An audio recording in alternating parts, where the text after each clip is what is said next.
Welcome back to the kable wagon series. It's kind of an update video to my first one. This is part 2. Just a quick update with some other stuff. And there's a random little rooster he got out of his pen. That's what that is. So I moved the shock mounts from the inside position to the outside position. Makes it a little less wobbly. When you grabbed it up top and shook it, it kind of had a little bit of a shimmy to it. I've pressure washed it. Probably pressure wash it again. I still have a few things to do. A lot of things. Gotta cut this off, grind that down. I do have engine mounted. I have to put some more gussets in.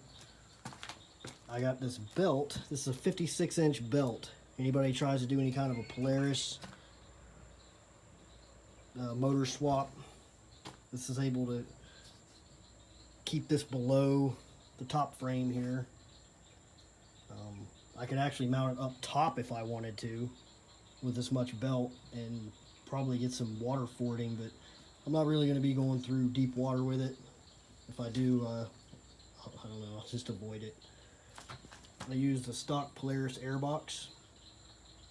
I have the hose that it's actually going to go out and around. I'll make a little box for it on the side. You really won't see it. I think I'm going to do some kind of a little storage box in here. For right now, I've mounted the engine's original fuel cell up here. I have a lot of pieces of metal I still have to weld. The brake system, kind of weird. Basically just use some heavy gauge washers, a piece of rod, and then linked it over here to the plunger. Cut the pedal, reworked it, and it works. It's not a bad position. I'm not really a fan of the gas pedal, but it does work. I'm probably gonna have to take this rubber piece out of here or something because it's a little too squishy for the throttle. May end up having to just run it solid, put something on there. I'll probably maybe just cut that rubber slap out of there. It's not where I want it. The steering box is in, hooked up. The shifter actually worked out really well, the perfect length. I do need to cut this super sharp piece off. A lot of little stuff. Just nice, it's in a nice position. Tells you where they're at up here on the thing. I'm probably gonna mark it on the bar. I'll be putting a guard in here at some point. There's gonna be, the metal is actually gonna come down like this right here, come in. So this is gonna be a weird, like a kind of a partial triangle, and then down here it's going to be like a flat pan, or maybe I'll just do the whole angle all the way over, all the way to this point, and then try and box some of that off. I don't know, make it look good. It's a lot of little things. Like, this isn't the prettiest. There's an open hole back here. I mean, I still got a lot of welding to do. For right now, I've mounted the ignition box up here. Not too bad. I'll be able to hide the wire, zip tying back there. Gotta run all the electrical yet. I have a nice panel here that's gonna work for, I'll go get it.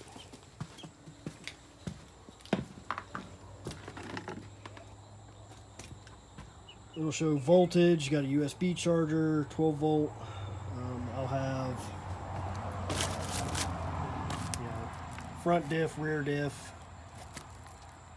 probably some kind of lights, and then 2 other switches. I'll do a cab light, I'm sure. I've got some green LEDs, pretty bright. A little bit at a time. I do have a front lift coming. It's just 2 inches, a little puck system to kind of raise that up. The tank's in there. I'm gonna have like a little center console thing here. It'll actually lift up. I have some hinges somewhere. I'll vent this out of the way. It's getting there. Like I said, I got a sheet or two of metal. I got some expanded and some 20 gauge steel coming. I'm going to put 16 gauge up here, or 18. I'm going to turn an 1.5 inches down. I'm actually going to go from this point 1.5 inches over to the bar back here, and then this will actually come down. I'm going to fill that triangle in. Here's the old engine. I love this setup though, you know, pull start right out here. The bed, I haven't decided how I'm going to do quite the bed. I'm going to keep this width so the tires will actually stick out a little bit. It's going to be 6'6" overall, because I'm stopping it right here at the back. Probably cut this one off and replace it in a C-channel. Got a lot of work to do to get it to the way they cut this in. It's going to be a pain in my butt to bring that over, but I'll make it work. Like I said, I have a lot more gusseting and pieces of, parts to do. I got to put a roof panel on it. This is going to get a panel across. Panel.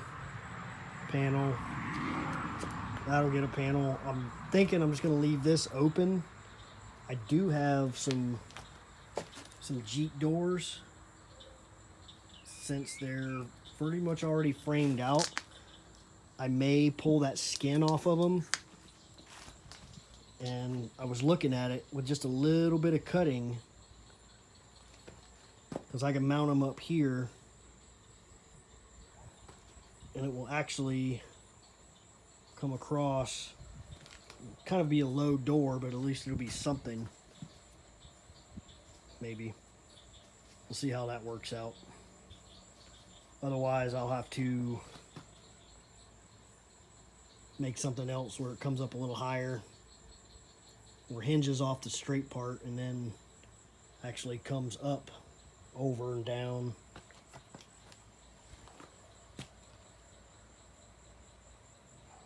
When I put the seats in, I'm thinking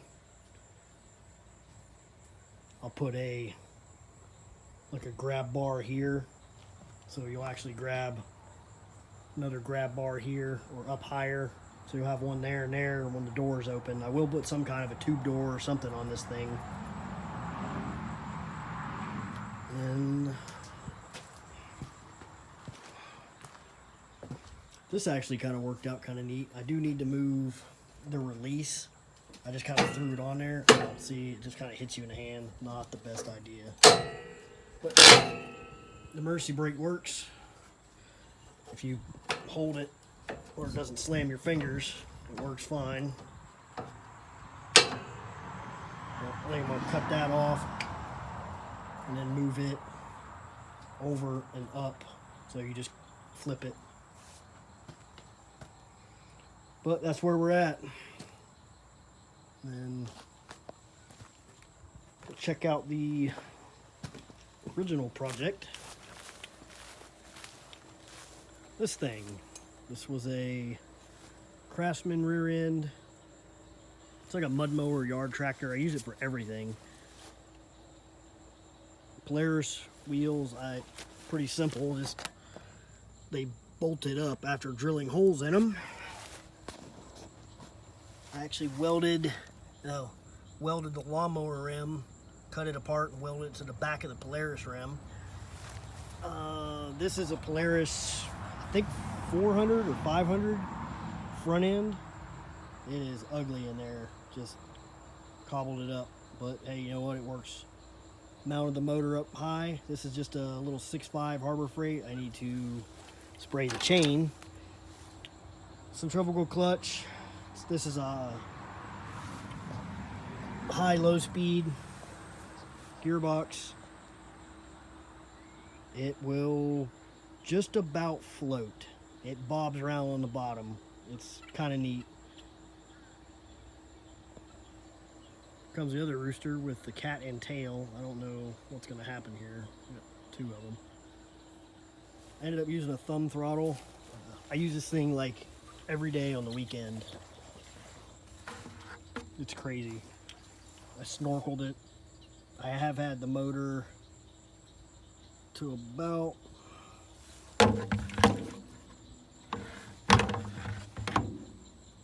right here in the water, just at the bottom of the carburetor.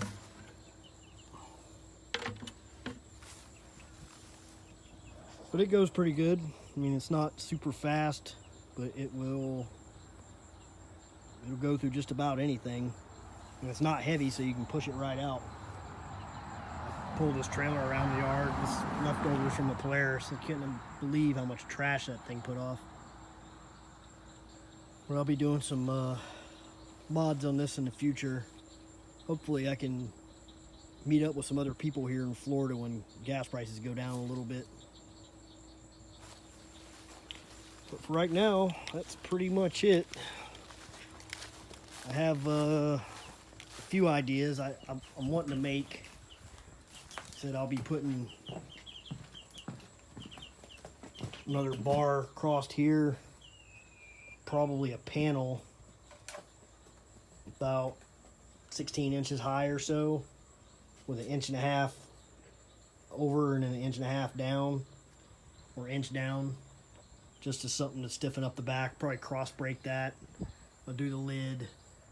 I'm thinking about putting the screw-in buttons on it, and a buddy of mine has a really good sewing machine, and getting some green or tan canvas, putting a little window in the back, a little poly window or something, doing some kind of sides on it, maybe a zipper.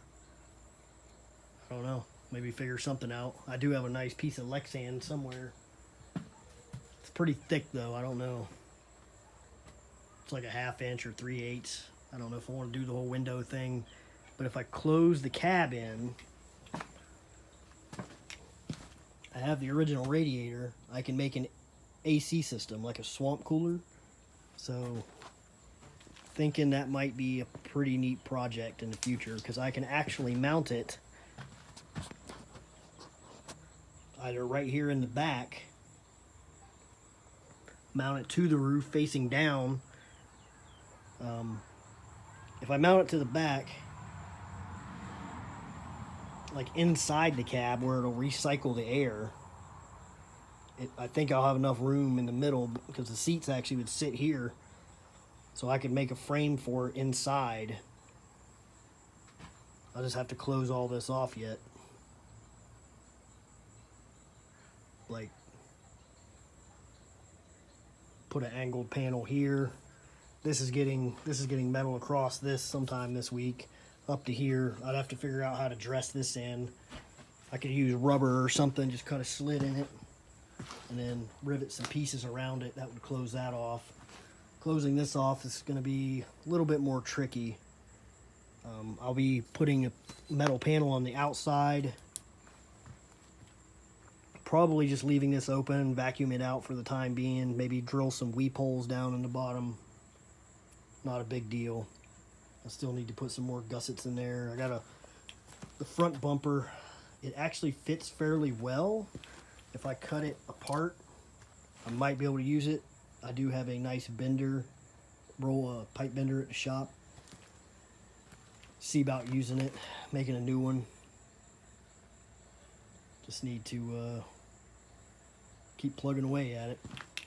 Said I pull pan straight down here. That needs to get out of the way. That'll work there. Zip tie that.